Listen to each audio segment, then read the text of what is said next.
बच्चों, कैसे हैं आप सभी।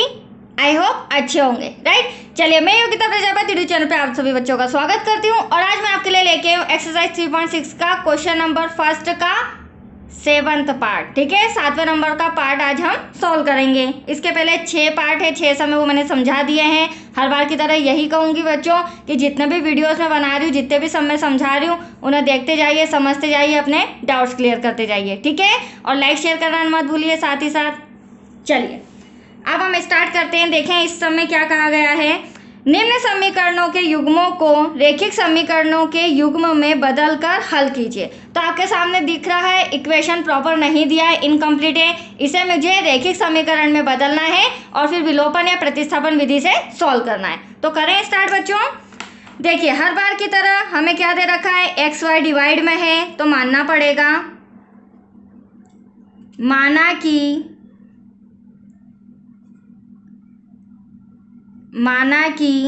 1 में x plus y equals to s, then 1 में x minus y equals to t. देखो, इसके डिवाइड में भी x प्लस वाई, यहाँ पे भी x प्लस वाई, यहाँ भी x माइनस वाई, यहाँ भी x माइनस वाई। तो मैंने x प्लस वाई को s ले लिया और x माइनस वाई को t ले लिया। ठीक है, अब आप सोचोगे ऐसे कैसे मैडम, किस तरह से। तो देखो, आप देख रहे हैं यहाँ पर 10 को मैं साइड में रख देती हूँ, मल्टीप्लाई बाय 1 में x प्लस वाई लिख सकती हूँ। Any doubt? तो यहाँ पर मैंने 10 को सेफ रखा, सुरक्षित रखा साइड में, और मल्टीप्लाई में कर दिया 1 में x प्लस वाई, जिसके प्लेस पर मैं लिख रही हूँ s। तो मेरा डिवाइड भी हट जाएगा, x प्लस वाई भी हट जाएगा, राइट। ठीक, ऐसा ही मैंने यहाँ पर भी किया। 2 को रख दिया साइड में, मल्टीप्लाई बाय 1 डिवाइड में x माइनस वाई। तो इसके प्लेस पर भी हम क्या लिख रहे हैं, t, जो आपको नजर आ रहा है वीडियो में, राइट बच्चों। ये रफ कार्य था जो मैंने समझाया। Any doubt? ठीक, ऐसे 15 साइड में, 5 साइड में, और इस तरह से s और t आ जाएगा। तो चलिए करें स्टार्ट, बनाएं इक्वेशन फटाफट। देखिए, 10 तो एज इट इज ऐसा का ऐसा, इसके प्लेस पर क्या आ जाएगा, s, 10s प्लस का साइन, 2 जो हमने सुरक्षित सेफ रखा था उसे ले लेते हैं, इसके प्लेस पर क्या आ जाएगा, t इक्वल्स टू 4। ये आ गया आपका इक्वेशन नंबर फर्स्ट। कोई डाउट बच्चों? चलिए कंटिन्यू करते हैं। ठीक, ऐसे ही अब 15 को भी हम साइड में रख देते हैं, और ये जो 1 प्लस डिवाइड में x प्लस वाई है, इसके प्लेस पर लिख देते हैं s माइनस का 5।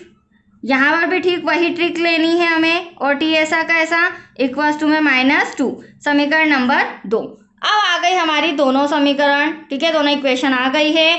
अब यहाँ पे हर बार की तरह मैं विलोपन विधि से ही सॉल्व करा रही हूँ, और विलोपन विधि का फर्स्ट रूल जिन्होंने नहीं समझा है, नहीं देखा है, वो फिर से समझ लीजिए। या तो s के गुणांक सेम होना चाहिए या फिर t के गुणांक सेम होना चाहिए, राइट बच्चों। तो यहाँ पे ना s है ना t है, तो क्यों ना हम t के गुणांक सेम करने के लिए 5 का मल्टीप्लाई इक्वेशन नंबर फर्स्ट में कर देते हैं, देन 2 का मल्टीप्लाई इक्वेशन नंबर 2 में कर देते हैं। Any doubt? ऐसा क्यों कर रहे हैं, ताकि जो हमारे t के गुणांक है वो बराबर आ जाएंगे, राइट बच्चों। और एक बात और मैंने आपको समझाई थी, जब भी आप क्रॉस मल्टीप्लाई करो, s का करो या t का करो, बट पहले देख लेना छोटी डिजिट का करोगे तो आपके लिए बेटर रहेगा। अब यहाँ पे s का गुणांक भी था, बड़ी बड़ी डिजिट थी, उसके बजाय मैंने 2 और 5 को लिया है, राइट। तो चलिए मल्टीप्लाई करते हैं। 5 का 10 में करेंगे 50, s ऐसा का ऐसा, प्लस 5 का 2 में करेंगे 10 t, 5 4 जा 20, 2 का 15 में करेंगे 30, माइनस का साइन, वापस से 10। ये देखिए, हम अगर t की वैल्यू चेंज करते हैं ना बच्चों, तो वही डिजिट हमारी सेम आती है। ठीक है, इसी का मैंने क्रॉस मल्टीप्लाई किया था। हाँ, अगर मैं s का करती तो भी हमारा s का सेम आ जाता। अब 2 2 जा -4। अब देखो, सेकेंड रूल क्या बोलता है विलोपन विधि का, s और t तो सेम आना ही चाहिए। तो या तो s या t, तो t आ गया। सेकेंड रूल उसका क्या कहता है, सेकेंड रूल ये कहता है कि अगर t सेम है तो उसके चिन्ह असमान होना चाहिए, अपोजिट होना चाहिए। तो यहाँ पर देखो, असमान है, अपोजिट है, इसका मतलब मुझे इंस्ट्रक्शन लिखने की जरूरत नहीं कि चिन्ह बदलने पर या घटाने पर, ये डायरेक्टली प्लस माइनस कैंसिल हो रहा है। That's clear. ये दोनों प्लस के हैं, तो 80s इक्वल्स टू 20 में से 4 जाएगा तो कितना बचा, 16। अब चूंकि हमें क्या चाहिए बच्चों, s की वैल्यू चाहिए, तो ये जो 80 है ये डिवाइड में आ जाएगा, राइट। कैंसिल करेंगे, 5 टाइम में जाएगा, कितनी बार में जाएगा, 5 टाइम है, तो s इक्वल्स टू आएगा 1/5। तो s का आंसर तो आपका आ चुका है। अब s के जरिए हम किसका निकालेंगे, t का। ठीक है, तो यहाँ पर मैं लिख देती हूँ इंस्ट्रक्शन में, s का मान एज यू विश समीकरण 1 में भी रख सकते हैं, समीकरण 2 में भी रख सकते हैं। फिलहाल मैं समीकरण 1 में रख रही हूँ। ठीक है, समीकरण 1 क्या है बच्चों हमारा, 10s + 2t = 4।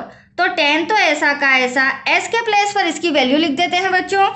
तो 1/5, बाकी सारी डिजिट्स ऐसी की ऐसी आप लिख दीजिए। Any doubt? चलिए कैंसिल करते हैं, 5 1 5, 5 2 10।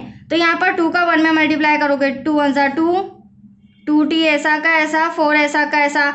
अब चूंकि हमें किसकी वैल्यू चाहिए, t की, तो प्लस का 2 इधर आके क्या हो जाएगा, माइनस का हो जाएगा। अगली स्टेप में थोड़ा सा इस तरह से मैं कॉपी कर रही हूँ, अगली स्टेप में क्या होगा, 4 में से 2 गया तो कितना बचा, 2। अब अगली स्टेप में जो इंटू का 2 है वो डिवाइड में आ जाएगा। ठीक है, तो इसे मैं यहाँ पर सॉल्व कर देती हूँ फटाफट।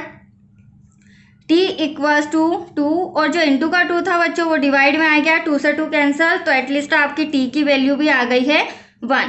बट सबसे इम्पोर्टेंट पॉइंट, अभी आपका आंसर नहीं आया है। क्यों?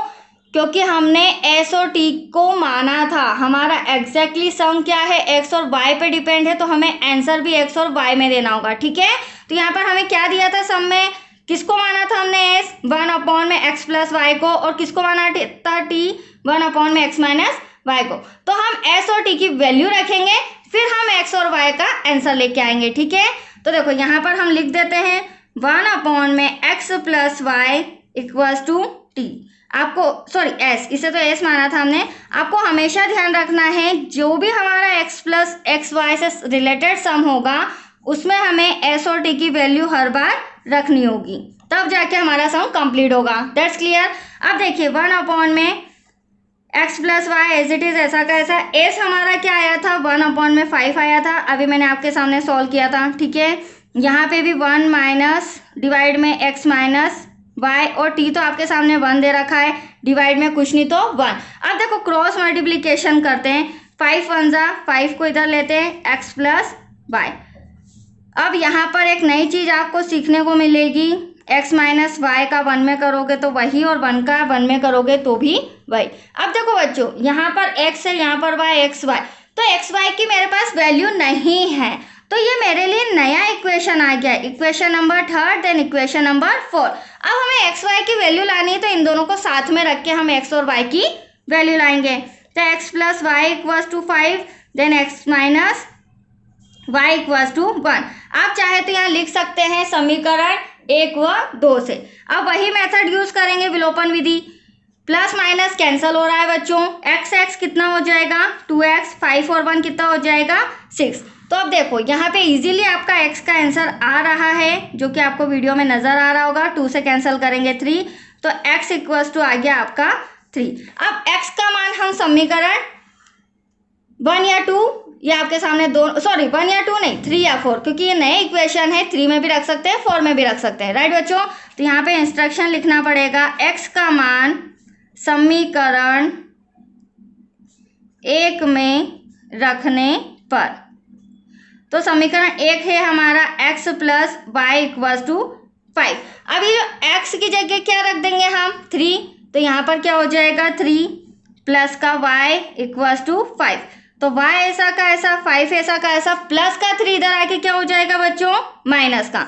तो y = 5 में से 2 गया, तो एटलीस्ट आपके पास कितना बचा, 5 में से 3 गया तो आपके पास बचा 2। That's your answer. अब आपका आंसर आया है, जिसे मैं यहाँ पर लिख रही हूँ, x = 3, then y = 2। That's your answer. तो अब आया आपको समझ में। तो हमेशा ध्यान रखना, जब भी हम मानेंगे तो मानने के बाद हमें उसकी एस और टी की वैल्यू पुट करके एक्स वाई का आंसर लाना होगा, राइट बच्चों। तो चलिए ये सम भी हो गया फटाफट। अब नेक्स्ट वीडियो आपका रहेगा क्वेश्चन नंबर 1 का लास्ट पार्ट है 8 नंबर, राइट बच्चों। Thank you.